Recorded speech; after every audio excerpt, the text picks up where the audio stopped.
कल मैंने पार्लियामेंट में किसानों के मुद्दे पे भाषण किया और पार्लियामेंट में मैंने ये जो नए 3 कानून नरेंद्र मोदी लाए हैं, इनका लक्ष्य, इनके पीछे सोच मैंने समझाई। आज भी मैं आपके लिए ये जो 3 कानून हैं, आपको मैं ये समझाना चाहता हूं, इनका लक्ष्य क्या है, इनकी सोच क्या है और मोदी जी इन कानूनों को क्यों ला रहे हैं। हिंदुस्तान का सबसे बड़ा बिजनेस, कोई कहता है सेलफोन का बिजनेस है, कोई कहता है हवाई जहाजों का बिजनेस है, कोई कहता है ट्रांसपोर्ट का बिजनेस है, मगर सच्चाई है कि हिंदुस्तान का सबसे बड़ा बिजनेस कृषि का बिजनेस है।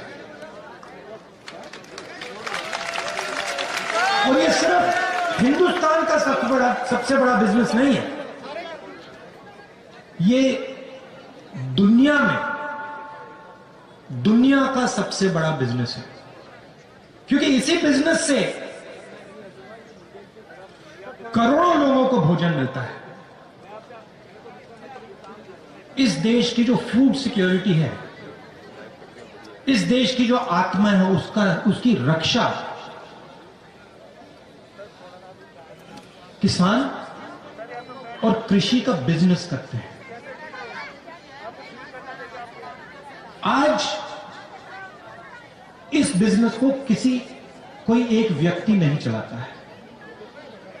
आज आप इस बिजनेस को देखें तो हिंदुस्तान की 40% जनता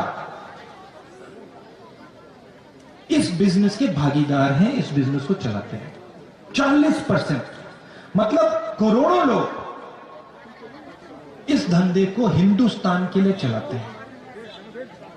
उसमें किसान शामिल हैं, मजदूर शामिल हैं, छोटे दुकानदार हैं, व्यापारी हैं, अड़तिया हैं, करोड़ों लोग मिलकर इस बिजनेस को चलाते हैं।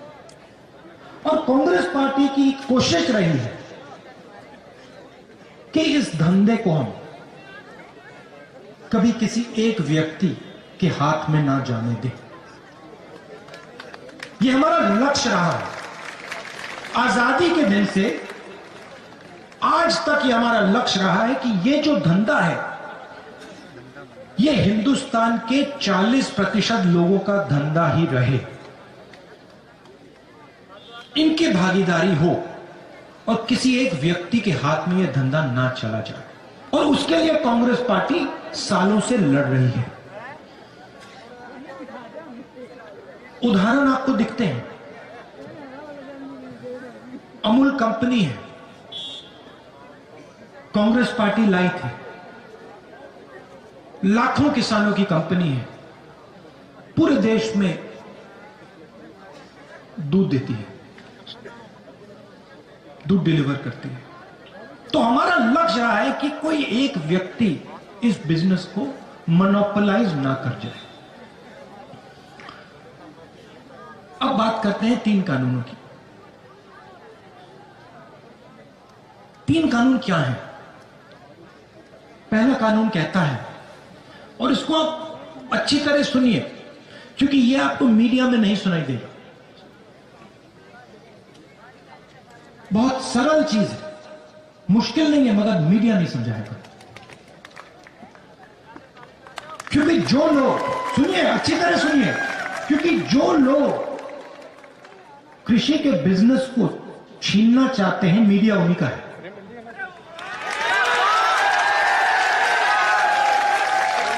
किससे छीनना चाहते हैं? किसान से, मजदूर से, छोटे व्यापारी से, दुकानदार से, इन सब से। 40% हिंदुस्तान से। पहला कानून कहता है, कोई भी बड़ा बिजनेस देश में कहीं भी किसान से कितना भी अनाज खरीद सकता है, अनलिमिटेड। अगर एक व्यक्ति पूरे देश का अनाज खरीदना चाहे तो खरीद सकता है, कोई लिमिट नहीं। तो भाई और बहनों, मुझे बताइए, अगर कोई भी व्यक्ति कहीं भी कितना भी माल खरीद सकता है, अनाज खरीद सकता है, सब्जी खरीद सकता है, तो मंडी की क्या जरूरत?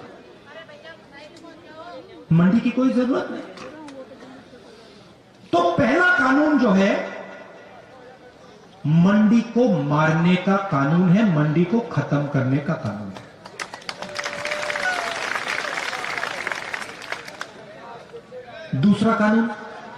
दूसरा कानून कहता है कि कोई भी उद्योगपति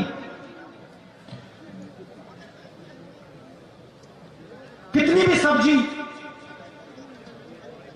कितने भी अनाज, कितना भी फल, कितनी भी देर के लिए स्टोर कर सकता है, रख सकता है, कोई लिमिट नहीं। अगर एक व्यक्ति के पास कंपनी हो, वो पूरे देश के गन्ने को स्टोरेज में रख सकता है। मतलब यह व्यक्ति जो पूरे देश में स्टोरेज कर सकता है, वो दाम को कंट्रोल कर पाएगा। बात समझिए, आज क्या होता है? आज अनाज मंडी में बिकता है, जमाखोरी कोई नहीं कर सकता, कानून के खिलाफ है। जैसे ये दूसरा कानून लागू होगा, हिंदुस्तान में अनलिमिटेड, बिना लगाम जमाखोरी चालू हो जाएगी। कौन करेंगे? हिंदुस्तान के सबसे अमीर अरबपति लोग। अब क्या होगा? किसान जाएगा अपना माल बेचने, उसके सामने कौन खड़ा होगा? छोटा व्यापारी नहीं, मंडी नहीं मिलेगी। हिंदुस्तान के सबसे अमीर उद्योगपति उसके सामने खड़े होंगे।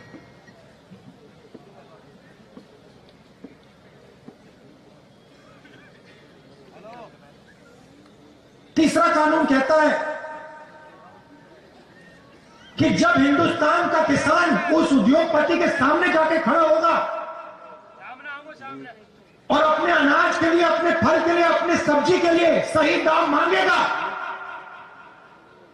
तो वो किसान अदालत में नहीं जा सकता। पहला कानून मंडी को मारने का, दूसरा कानून एसेंशियल कमोडिटीज एक्ट को खत्म करने का और जमाखोरी चालू करने का, और तीसरा कानून किसान के हाथ से न्याय छीनने का। यह है 3 कानून। लक्ष्य क्या है? लक्ष्य है कि ये जो 40% हिंदुस्तान की जनता का धंधा है, ये सिर्फ 2-3 लोगों के हाथ में चला जाए। एक ही कंपनी पूरे देश का अनाज बेचे, एक ही कंपनी पूरे देश की फल और सब्जी बेचे। और मैं आपसे पूछना चाहता हूं, अगर एक ही कंपनी पूरे देश का अनाज बेचेगी, पूरे देश की सब्जी, पूरे देश का फल बेचेगी, तो जो आज फल और सब्जी बेचते हैं, जो सड़कों पे मूंगफली बेचते हैं, जो चना बेचते हैं, जो फल सब्जी अनाज बेचते हैं, उनका क्या होगा? जो आज छोटे व्यापारी, उनका क्या होगा? भाइयों और बहनों, ये सब लोग बेरोजगार हो जाएंगे। तो एक बात समझिए, यह किसानों पर आक्रमण नहीं, यह हिंदुस्तान के 40% जनता पर आक्रमण है। बात सिर्फ यह है कि किसान सबसे जागरूक है, किसान को बात पहले समझ आ गई और किसान सबसे आगे खड़ा है। अंधेरे में किसान ने टॉर्च मार रखी क्योंकि किसान को भविष्य दिख रहा है। अगर ये 3 कानून लागू हो गए, किसान तो गया, उसकी जमीन गई, मगर छोटा दुकानदार भी गया, व्यापारी भी गया, मजदूर भी गया। हिंदुस्तान के 40% लोग बेरोजगार हो जाएंगे। अब मैं आपसे एक सवाल पूछना चाहता हूं। नरेंद्र मोदी जी कहते हैं मैंने ये किसानों के लिए किया। अगर नरेंद्र मोदी जी ने किसानों के लिए किया तो पूरे देश में किसान दुखी क्यों? दिल्ली के बॉर्डर पे लाखों किसान क्यों खड़े? 200 किसान शहीद क्यों हुए?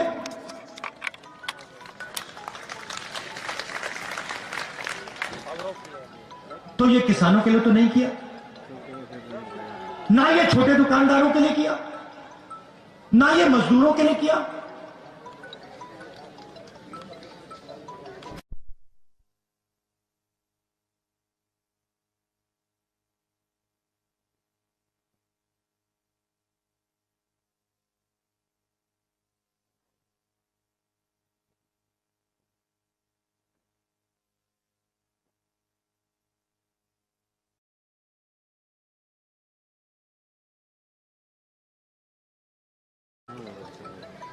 इन 4 लोगों के लिए हो रहा है। और ये बात आज नहीं शुरू हुई।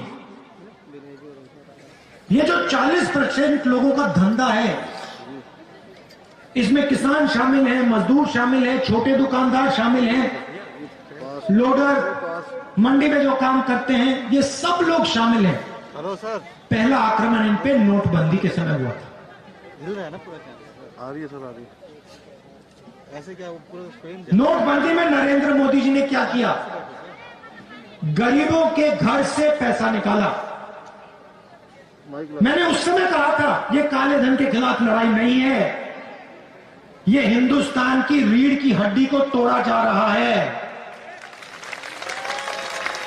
जनता उस समय नहीं समझी थी, उस समय जोश में आ गई थी। बाद में पता लगा कि 3-4 लोगों का लाखों करोड़ रुपए कर्जा माफ हुआ, आपका पैसा बैंक में गया। उसके बाद जीएसटी, फिर से उसी कड़ी पे आक्रमण। छोटे बिजनेस, मिडिल साइज बिजनेस, सबको खत्म कर दिया। रास्ता साफ करना चाहते हैं भाई और बहनों, नरेंद्र मोदी जी रास्ता साफ करना चाहते हैं अपने मित्रों के लिए। आज तक छोटे व्यापारियों को, मिडिल साइज बिजनेसेस को जीएसटी नहीं समझ आई, आज तक नहीं समझ आई। 5 अलग अलग टैक्स, लाखों बिजनेस बंद हो गए, बेरोजगार हो गए। और फिर कोरोना आता है, हिंदुस्तान के मजदूर घर की ओर जाते हैं। नरेंद्र मोदी ने बिना कोई इशारे लॉकडाउन कर दिया। हिंदुस्तान के मजदूर घर जाते हैं, हाथ जोड़ के वो प्रधानमंत्री से बस का टिकट मांगते हैं, रेल का टिकट मांगते हैं। प्रधानमंत्री कहते हैं नहीं, मैं तो नहीं देने वाला। भूखे मर गए। और फिर उसी समय 1,50,000 करोड़ रुपए हिंदुस्तान के सबसे अमीर लोगों का कर्जा माफ करती है। पहला कदम नोटबंदी, दूसरा कदम जीएसटी, तीसरा कदम कोरोना और अब चौथा कदम 3 नए कानून। लक्ष्य हिंदुस्तान के 40% लोगों का जो धंधा है उनसे छीनना। और होगा क्या? और वो आपको दिख रहा है। इस देश में रोजगार कौन देता है? इस देश में रोजगार हिंदुस्तान के सबसे बड़े उद्योगपति, 2-3 उद्योगपति नहीं देते हैं। इस देश में रोजगार किसान देता है। इस देश में रोजगार छोटा व्यापारी देता है। इस देश में रोजगार स्मॉल और मीडियम बिजनेस देते हैं। उनको आपने जान से मार दिया, खत्म कर दिया। और आज पूरा देश देख रहा है आने नहीं देंगे उधर। बेरोजगारी फैलती जा रही है, फैलती जा रही है। और नरेंद्र मोदी हर रोज कोई ना कोई नया बहाना बनाते हैं। Make in India, skill India, पता नहीं क्या क्या क्या क्या बोलते रहते हैं। आपने पार्लियामेंट में उनका चेहरा देखा होगा। कहते हैं हम किसानों से बात करना चाहते हैं। बात किस बात की? क्या बात करना चाहते हैं आप? इस कानून को आप खत्म कीजिए, रद्द कीजिए। किसान आपसे बात करने को तैयार है। आप पहले जो उसका है उससे छीन रहे हो, उसकी जमीन छीन रहे हो, उसका भविष्य छीन रहे हो, और फिर उसे कह रहे हो बात करेंगे। बात किस बात की? कोई बात करने की जरूरत नहीं है। पहले आप कानून वापस लीजिए, फिर जितनी बात आपने किसानों से करनी है, मजदूरों से करनी है, आप करिए।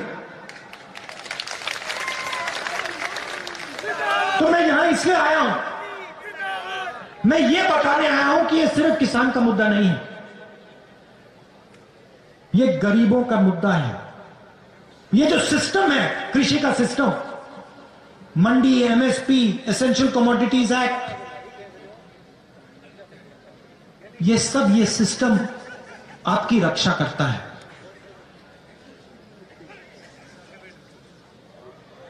इस ढांचे को नरेंद्र मोदी तोड़ने की कोशिश कर रहे हैं। और मैं आपको यहां आश्वासन देने आया हूं कि कांग्रेस पार्टी किसानों के साथ, मजदूरों के साथ, गरीबों के साथ खड़े होके ये कानून को आगे हम बढ़ने नहीं देंगे। इन कानून को हम रद्द करके ही दिखाएंगे।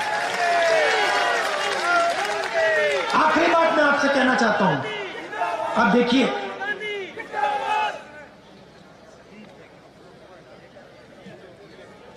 चाइना हिंदुस्तान की जमीन के अंदर आया। हजारों किलोमीटर जमीन चीन की सेना ने हिंदुस्तान से छीनी। हमारे जवानों को शहीद किया।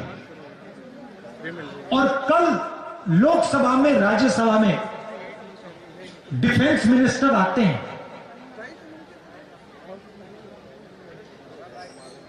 और कहते हैं कि समझौता हो गया। और समझौता किस बात का हुआ?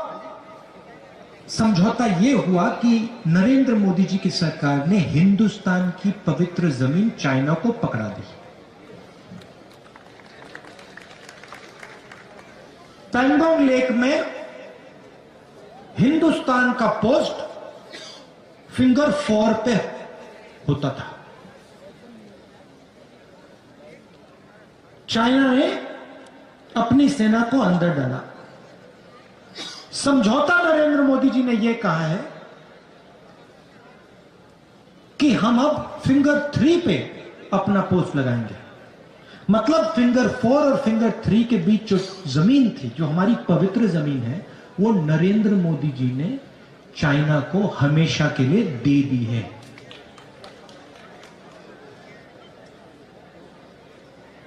चाइना के सामने खड़े नहीं होंगे, किसानों को धमकी देंगे, किसानों को मारेंगे, पीटेंगे, दीवार बनाएंगे और चाइना को हिंदुस्तान की जमीन देंगे। यह नरेंद्र मोदी जी की सच्चाई है।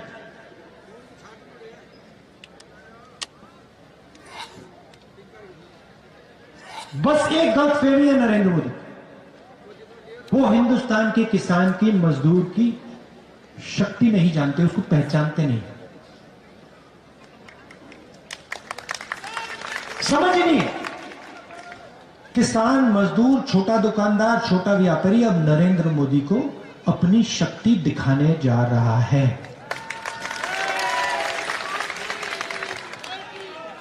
आप सब दूर दूर से आए, इसके लिए दिल से मैं आपका धन्यवाद करता हूं। नमस्कार, जय हिंद।